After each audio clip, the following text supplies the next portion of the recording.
Election வந்தாலும் வந்துச்சு, ஒரே பரபரப்பா இருக்கு. இவன் அவனை குறை சொல்றது, அவன் இவனை குறை சொல்றது, ஒரே சவுண்டா இருக்கு. செல்ல எடுத்தாலும் அதே பிரச்சனை. ஆமாண்ணே, எலெக்ஷன் வரைக்கும் அப்படியே தானே இருக்கும். பக்கத்துல மைக்க வச்சே கத்திட்டு இருக்காங்கண்ணே. எலெக்ஷன் எப்ப முடியுமோ அப்பதானே நிம்மதியா இருக்கும். நான் உங்களை மாதிரி இல்லப்பா, நான் புழைக்க தெரிஞ்ச ஆள் இல்ல. நான் எப்படா எலெக்ஷன் வரல பாத்துட்டு இருந்தேன். எனக்கு பிரச்சனையே கிடையாது. காலையில இருந்து சாயந்தரம் வரைக்கும் சாப்பாடுக்கு பல்லாம் போட்டு சாயங்காலம் செலவுக்கும் காசு கொடுத்துட்றாங்க. பத்தாதா? சார் வாங்க சார், உட்காருங்க சார். என்ன சார், என்ன இந்த பக்கம்? ஒன்றும் இல்லை, எலெக்ஷன் கிளாஸ் இப்போ தான் முடிஞ்சிச்சு. அப்படியே வந்த 3 பேர் உட்காந்து பேசிகிட்டு இருக்கீங்க. என்ன விசேஷம், என்ன டிஸ்கஷன் ஓடிட்டு இருக்கு? நாங்களும் சும்மா இந்த எலெக்ஷனை பத்தி தான் பேசிட்டு இருக்கோம். வெரி குட், நல்ல விஷயம் தான் பேசிட்டு இருக்கீங்க. எல்லாரும் கிளம்பி போய் ஆளா ஓட்ட போட்டு வந்துருங்க இந்த வருஷம். என்னது ஆளா? சார், நான் இது வரைக்கும் ஓட்டு போட்டதே இல்லை.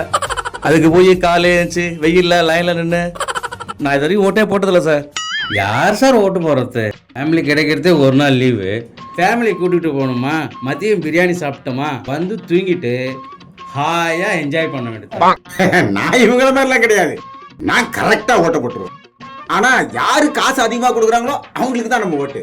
சாரு ஒரு நாள் லீவு கிடைக்குதுன்னு ஃபேமிலியோட என்ஜாய் பண்ண போயிடுறீங்க. நீங்க வெயில்ல லைன்ல நிக்கிறதெல்லாம் ஒரு பிரச்சனைன்னு சொல்லிட்டு ஓட்டே போடுறதில்ல. இவரு எவன் பணம் அதிகமா கொடுக்கறானோ அவங்களுக்கு தான் ஓட்டு போடுறாரு. இப்படி இருந்தா இந்த நாடு எப்படியா உருப்படும்? நல்லவன் எவன் சார் இருக்கான் ஓட்டு போடுறதுக்கு? நல்லவன் இருக்கான், அது உங்க கண்ணுக்கு தெரியல. இப்போ ஒரு துணி கடைக்கு போற, அந்த துணி கடைக்கு போய் உடனே எடுத்துட்டு வர. இது நல்ல துணியான்னு பார்த்து தானே எடுத்துட்டு வர.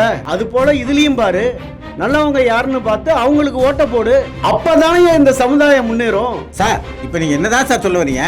உங்களை மாதிரி சில பேர் செய்யற தப்புனாலதான் நல்லவங்களை தேர்ந்தெடுக்க முடியாம போகுது. சார், நீங்க சொல்றதெல்லாம் புரியுது சார். இப்ப நாங்க என்னதான் சார் செய்யணும்? முதல்ல நீங்க எல்லாரும் ஓட்ட போடணும், காசு வாங்காம. வாக்களிப்பது ஜனநாயக கடமை.